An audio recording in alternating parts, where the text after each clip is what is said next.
Frank Hanaway, and welcome to Big Journey, Small Steps. Well, I'm a little nervous today because I want to do a good job of this. On Sunday night, RuPaul Charles won an Emmy for Best Reality TV Host. I believe it's the first time that that show and RuPaul have really been recognized in the mainstream.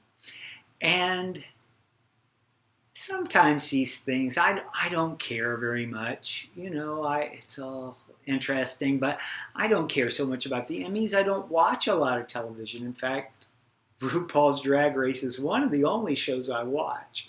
And I don't watch it at night. I watch it the next morning because I get too excited if I watch it at night before I go to sleep. Well, RuPaul Charles has single-handedly taken something that was marginal in the world at best and marginalized in the gay and lesbian community and brought it out for all the world to see, and supported it not only through this show, RuPaul's Drag Race, but through the tours and the other opportunities that these performers get after they're on the show. And it's given rise to such things as Hamburger Marys, where lots of my friends who are not part of the LGBTQ plus community, in fact, when I go, it's about 50-50 mixed, or at least that's what it looks like to me. Who knows? But a lot of people go on dates with their husbands to Hamburger Mary's. It's a drag bar.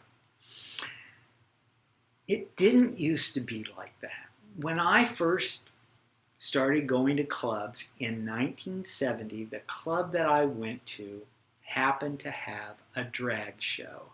And there was a performer called Miss Eva who nailed Diana Ross. In fact, visually, it was better than Diana Ross. She was a little bit prettier, but she had gotten the makeup down. She had these big Bambi eyes, and she would just startle me. I remember taking her a rose one night, and I was totally captivated and madly in love with Miss Eva. Not as a sexual thing or a romantic thing, but I'd never seen anything that just struck me as so special. And so from that day to this, I've always loved drag. And I have to say that in the gay community, it hasn't always been easy for drag performers. And for one thing, they always got kind of lumped in with the transsexual community. And since if someone is gay, if they're a man, they want to date another man. So if you're a man and you're transitioning to a woman, you're probably not going to end up with a gay partner, right? So for that reason, they didn't have the same kind of voice. Nobody dated them.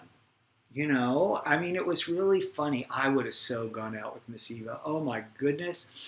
And years later, in the 90s, I did date a drag queen for a while, and it was just, we had the most fun. He was good looking as a man. He wasn't dressed up in drag all the time. He was a different person when he was in drag. Not as enjoyable a person as he was out of drag.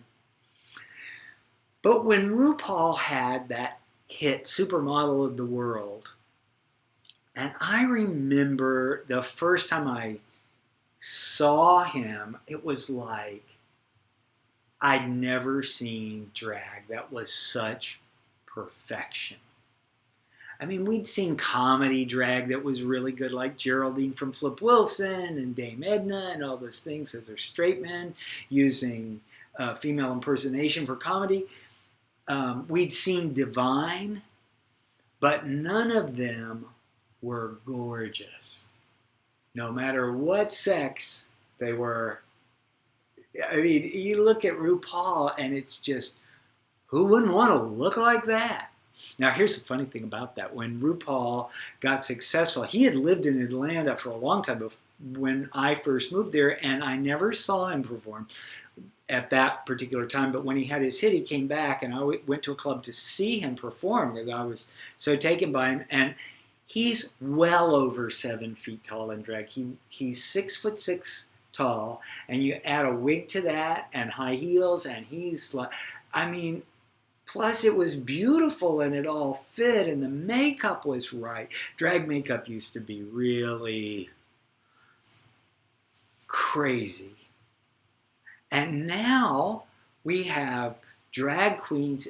Miss Fame, who was on RuPaul's Drag Race, walked the red carpet this year in Cannes in a gorgeous outfit. I mean, looking for all the world like a woman. That's not just what drag is about. But anyway, I'm just saying. So anyway, thank you, RuPaul. Thank you for setting such a good example of living your life and making it, helping to present it to audiences that might never have seen it otherwise. And you are such a wonderful role model for our community. You're not caustic or, your drag persona has always been fierce but sweet. And your persona as a guy is, who wouldn't want to know you? And thank you for recommending meditation to so many young gay people and older gay people too. What a wonderful thing for them to bring in their life. So congratulations, RuPaul Charles.